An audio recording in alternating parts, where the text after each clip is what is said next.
Hey everyone, in this video I just want to pick up where we left off with the last video and just fill in really one more piece of information.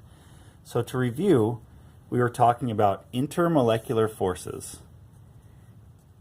Intermolecular forces.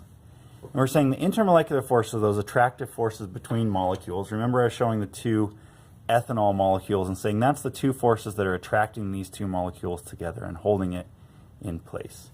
So that's an attractive force. And we're relating those intermolecular forces to the molecule's properties. But so far, all we looked at was the boiling point. So that if they were held together tighter, they had stronger attractions between their molecules, they would have a higher boiling point. But let's just expand that idea a little more and look at some of the other properties that these attractions can affect. So those stronger attractions can result in give higher melting and boiling points. So that's what we talked about. It takes more energy. You have to get the temperature higher and higher and higher before they'll move around and then eventually fly off into the gas phase. I'll stop doing that. But they also give higher surface tension. That's the tension along the film of a liquid.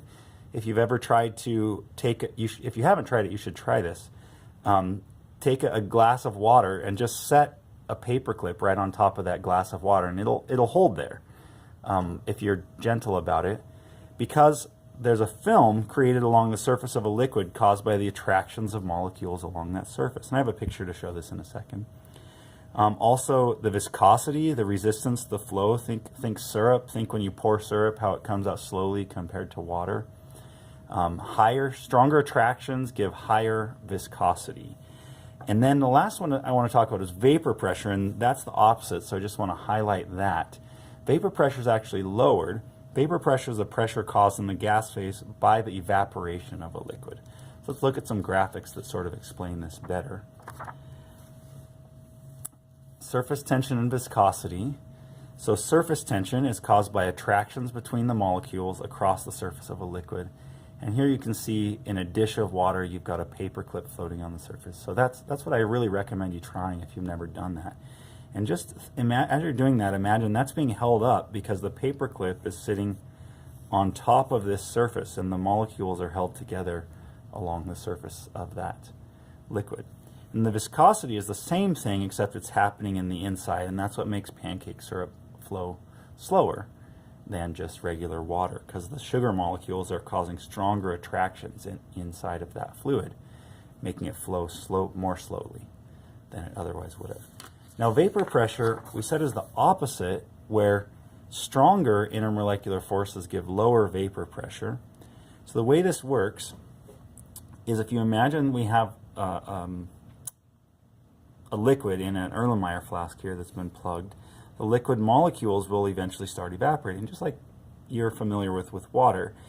And as it does that, the molecules will join the gas phase and start bouncing around inside that container. And they'll join, of course, causing pressure on the walls of the container because they will be colliding with the walls of the container. So they'll be part of what's causing the gas to have pressure inside of this container.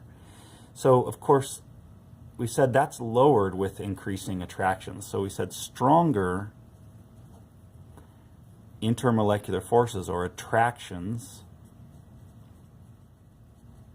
between molecules, stronger attractions between molecules equals lower vapor pressure. The reason for that is stronger attractions between molecules would hold those molecules more in the liquid, and there would be less of those molecules in the gas phase. So stronger attraction keeps it in the liquid and doesn't allow it to evaporate into the gas phase. And that would be the same thing. Stronger attractions would give lower evaporation rates. So it evaporates less, it causes less vapor pressure. That's the opposite of the general trend. Thank you very much for watching.